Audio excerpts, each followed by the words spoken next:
ராமர் இருக்கார் இல்லையா, அவர் சோகமாக உட்காந்துருக்கார். இப்போ லங்கைக்கு போயிட்டு ராமருடைய கனையாளி மோதிரத்தை கொடுத்து அந்த அம்மா கிட்டேருந்து தலையில் வச்சுக்கிற புரோச்சி இல்லையா சூடாமணி, அதை வாங்கின்னு வர இவர். ஸோ ராமர்கிட்ட நீ டென்ஷனாக இருக்குன்னு வை, உங்கள் பையனோ பொண்ணோ ஓடி வராங்க, ஆனால் யார் மண்டையை போட்டானோ யாருக்கு என்ன ஆச்சோன்னு உனக்கு பக்கு பக்குன்னு இருக்கும். நீ ஏற்கனவே டென்ஷன், யாராவது ஓடி வந்தால் உனக்கு பயமாக இருக்கும் இல்லையா, அந்த மாதிரி. அதனால் வந்த உடனே இவருடைய ஆக்ஷன் நீங்கள் பார்க்கணும். ஆஞ்சநேயர் எவ்வளோ அறிவாளிங்கிறதுக்காக வந்த உடனே ராமர்கிட்ட ஒன்றும் பேசலை, அந்த சீதை இருக்கிற தெற்கு திசையை நோக்கி இப்படி கும்பிட்றாரு. உடனே ராமருக்கு குறிப்பால் உணரும் கொள்கையான் ஹிண்ட்லேயே அவர் கண்டுபிடிச்சிட்டாராம். ஏதோ இருக்குது, சீதை அந்த பக்கம் இருக்கா, உயிரோடு இருக்கா, ஆஞ்சநேயர் கும்பிட்ற அளவுக்கு மரியாதையாக வாழ்ந்துக்கிட்டு இருக்கா அப்படின்னு குறிப்பால் உணரும் கொள்கையான். உடனே இந்த பக்கம் திரும்புகிறார். வளவலான்னு பேசக்கூடாது, எடுத்த உடனே பாயிண்ட். கண்டனன் சீதையை பார்த்துட்டேன். ராமருக்கு அப்பா யாராவது சொன்னாங்களா, இல்லை நீயா பார்த்தியானா? கண்களால்.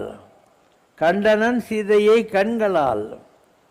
எப்படிப்பட்ட நிலையில் பார்த்தேன்?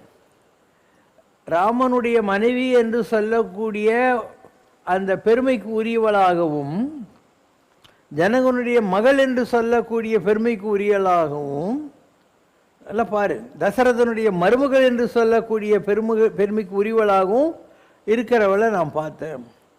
அவள் பூந்தி சாப்பிட்டு ஜாலியாக இருந்தாளான்னா இல்லை, கண்ணீர் கடலில் கண்டேன். ரொம்ப சோகமாக தான் இருந்தா, அவன் சந்தோஷமெல்லாம் இங்கே இல்லை. நான் போனேன், எனக்கு தெரிஞ்சு போச்சு இந்த அம்மா இப்படி இருக்குன்ட்டு. அதனால் நான் என் டைம் வரணும்னு சொல்லி மரத்து மேலே ஏறி, என் உடம்பும் பச்சை கலர், அந்த வெத்தலை மரம் அது மேலே ஏறி உட்காந்துனே இருந்தேன். அப்போ ஒரு மந்திரம் போட்டேன். இந்த அரக்கியர் எல்லாம் தூங்க ஆரம்பித்தாங்க நான் போட்ட மந்திரத்தில். அதுக்கு முன்னாடி சீனில் ராவணன் வரான், மகாதேவி இணங்கி விடு அப்படின்ற மாதிரி சரி இணங்கிடுன்றான். இந்த அம்மா திட்டுறான். அவன் அங்கே இருக்கிற ராட்சசங்களுக்கு சொல்கிறான், அவளுக்கு புத்தி சொல்லுங்க அப்படின்னு சொல்லிட்டு. அதுக்கப்புறம் நான் மந்திரம் போட்டேன், இவங்கெல்லாம் தூங்கிட்டாங்க. இப்போ சீதை தற்கொலை பண்ணிக்கிறதுக்காக அந்த மரத்தினுடைய கொடி எடுத்து கழுத்தில் போட்டுக்கிட்டு இருந்தா. அப்போ நான் மரத்துலேருந்து துபுக்குன்னு குதித்தேன்.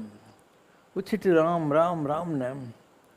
இப்போ சாக கிடந்தவளுக்கு சஞ்சீவி மூலிகை கிடைச்ச மாதிரி இந்த ராம் என்கிற ஒரு வார்த்தையை கேட்ட உடனே அவளுக்கு ஒரு மாதிரி ஆயிடுச்சு. இது ஒருவேளை ராட்சச மாயையாக இருக்குமோன்னு அவளுக்கு டவுட்டு வரக்கூடாது இல்லையா. அதனால் நீங்கள் கொடுத்த கனையாளி இருக்கு இல்லையா மோதிரம், அதை அவகிட்ட கொடுத்தேன். அது பார்த்த உடனே அவளுக்கு தெரிஞ்சிச்சு இது நம்ம ஆளுடைய மோதிரம் தான் அப்படின்னு. அதை எடுத்து இப்படி கண்ணில் ஒத்திக்கினார். கண்ணில் இருந்து பலபலான்னு தண்ணி கொட்டுச்சு.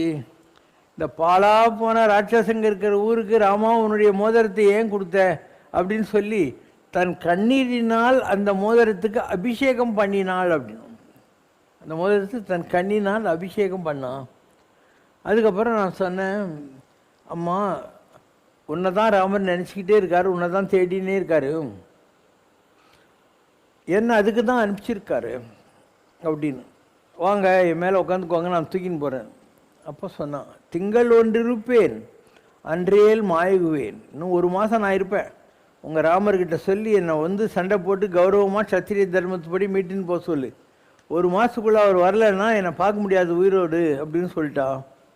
இதெல்லாம் ராமாயணத்தில் சுந்தரகாண்டத்தில் வருகிற விஷயங்கள்.